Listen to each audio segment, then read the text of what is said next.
32 years, 32 సంవత్సరాలు మాత్రమే ఆయుష్ ఉన్న ఆది శంకరాచార్యులు వారు ఈరోజు మన హైందవ సనాతన ధర్మం ఉంది అంటే ఆయన ఖచ్చితంగా ఒక కారణం అని మనం చెప్పొచ్చు. మరి మనం అందరం ఒక్కసారి మనల్ని మనం అడగాలండి. నేను 70 అయ్యాను, నేను 60 అయ్యాను, నేను 40 అయ్యాను, నేను 50 అయ్యాను, నేను ఇంకెంతో మీ వయస్సు మీరు తెలుసుకొని నేను నా ధర్మం కోసం నేను ఏం చేశాను అని ఒక్కసారి మీరు మిమ్మల్ని ప్రశ్నించుకున్నారనుకోండి, మనకు అర్థమైపోతుంది. ఇట్లాంటి సమ్మేళనాలు పెట్టే అవసరం లేదు. ప్రతి మనిషి జాగరూక అవ్వాలి. ఈరోజు హిందూ సమ్మేళనం ఉంది అంటే నేను వచ్చాక అడిగాను, హిందూ జనాభా ఎంతమంది ఉన్నారండి ఇక్కడ అనేసి. దాదాపు 2-3 వేల జనాభా ఉన్న ఊరిలో ఇంత తక్కువ మంది వచ్చారు అంటే ఇంతమంది మాత్రమే మేలుకున్న వాళ్ళు, మిగతా అందరూ పడుకున్న వాళ్ళని నేను భావిస్తున్నాను. ఎందుకు వస్తున్నాం ఇక్కడికి? అదే ఒక సినిమా హీరోయిన్ వచ్చింది అనుకోండి, నాకు తెలిసి మొత్తం ఊరంతా వచ్చేస్తుంది. తాగే బాటిల్స్ ఇస్తామన్నాం అనుకోండి, పక్కూరు వాళ్ళు కూడా వచ్చేస్తారు. కానీ మనం రాము. ఎందుకు అంటే మనలాంటి వాళ్ళు, అంటే మీరు కాదు కానీ నాలాంటి వాళ్ళు కావచ్చు, మనలాంటి వాళ్ళు మన దేశాన్ని అమ్ముకుంటున్నాం. మనం ఒక ఓటింగ్ వచ్చిందనుకోండి, ఒక మినిస్టర్ రాగానే బాటిల్ ఇస్తాం, చీరలు పెడతాం, ఓట్లు వేయండి అంటే, అన్నా మీకే ఓట్, మా దేశం దోచుకోండి, మా దేవాలయాలు కూలుగొట్టండి, మా ఆడవాళ్ళను మీరు పాడు చేయండి, ఏమన్నా చేయండి అన్నా, మీకే ఓటన్నా. ఎందుకంటే మీరు మాకు బస్సులు ఫ్రీగా ఇస్తున్నారన్నా, మీరు మాకు బియ్యం బస్తాలు ఇస్తున్నారన్నా, చీరలు ఇస్తున్నారన్నా, మీకే ఓట్, దేశాన్ని తీసేసుకోండి అంటున్నది ఎవరు తెలుసా? మనము. మన దేశాన్ని దోచుకునే అంత శక్తి ఎవరిలో లేదు, గుర్తుపెట్టుకోండి. మన దేశాన్ని మనం అమ్ముకుంటున్నామని ఎప్పుడైతే మీరు తెలుసుకుంటారో అప్పుడు మన దేశాన్ని లేదు లేదు నా దేశాన్ని నేను సంరక్షించుకోవాలి అన్నప్పుడు మనం ఏం చేస్తాం తెలుసా? ఏమక్క ఏం చేయాలి? కత్తులు తీసుకొని పోరాడాలా? అవసరం లేదు. మీ అందరి దగ్గర ఒక గొప్ప శస్త్రం ఉందండి. ఏంటో చెప్పనా? తెలుసా? ఏంటి చెప్పండి. అంటే ఏంటిది? అంటే ఏంటిది? థమ్సబ్బా? ఓటు ఎలిగిందా? ఎలగలేదా? ఎలిగిందా? ఎవరికి వేయాలి ఓటు? చీర? ఎవరైతే నా హిందూ సామ్రాజ్యాన్ని స్థాపిస్తారో అలాంటి వాళ్లకు మాత్రమే మేము ఓటిస్తాము అన్నది ఎప్పుడైతే మనం ఒకరవుతామో అప్పుడు మన హిందూ ధర్మము అనేది నిలబడుతుంది అన్నది మీరు గుర్తుపెట్టుకోండి.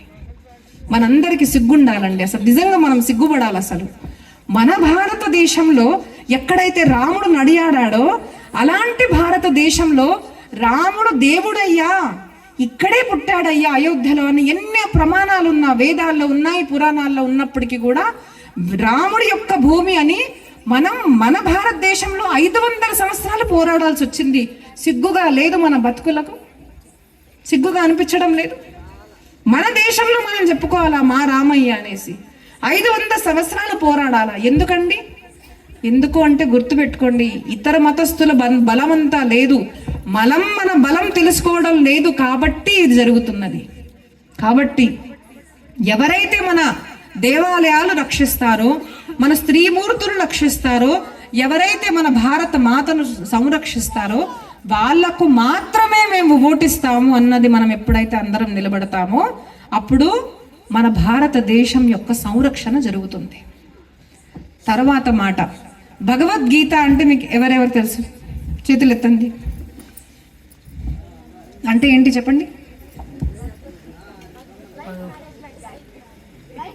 Life management. నెక్స్ట్ ఎవరికి తెలుసు?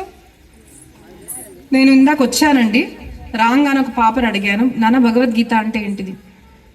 తెలీదని చెప్పింది. మీ ఊర్లో మీ పిల్లలకి భగవద్గీత అంటే తెలీదు. అప్పుడు మీరు ఒకసారి మిమ్మల్ని అడగాలి, మీరు అసలు నేను హిందూనేనా, నా పిల్లలకి నేను భగవద్గీత అంటే ఏంటి చెప్పలేకపోతున్నాను అన్నది.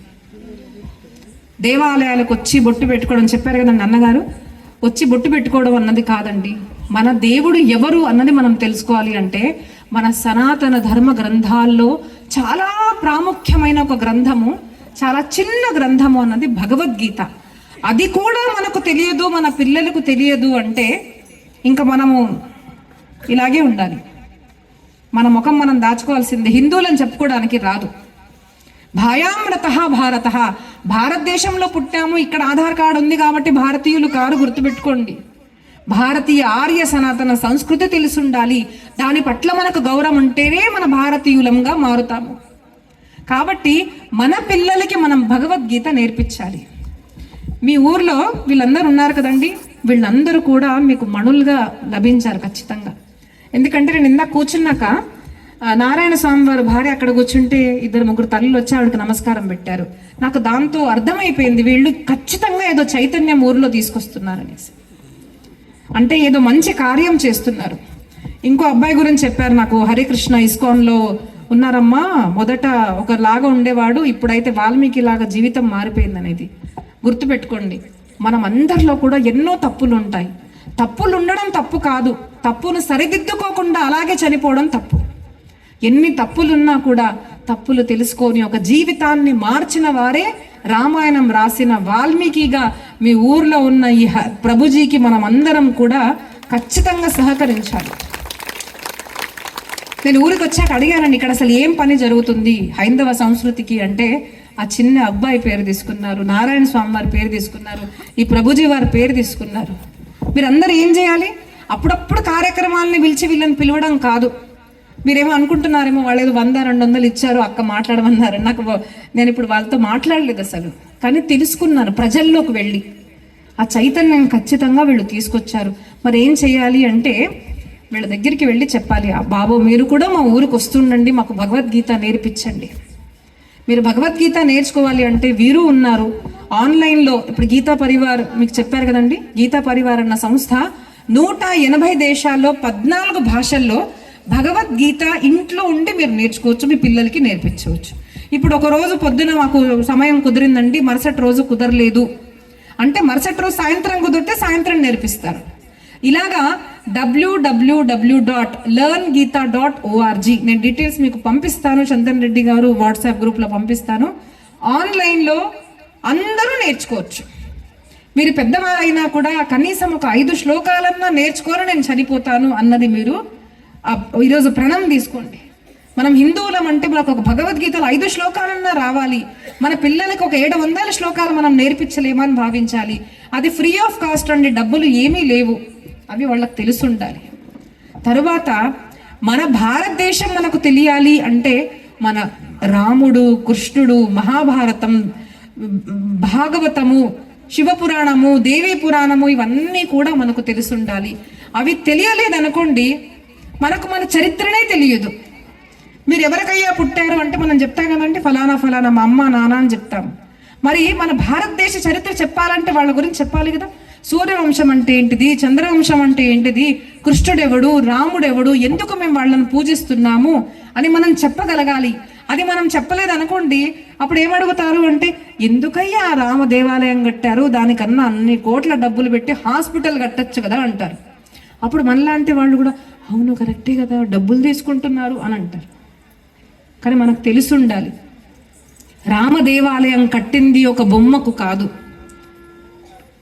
అది రామ దేవాలయం కట్టింది ఒక చరిత్రవంత రాముడికి. ఈరోజు కూడా ప్రతి ఒక్క తల్లి కనిపిస్తుందండి, నాకు కొడుకుంటే నాకు రాముడు లాంటి కొడుకు ఉండాలి, నా మాట వినే కొడుకు ఉండాలి అనిపిస్తుంది.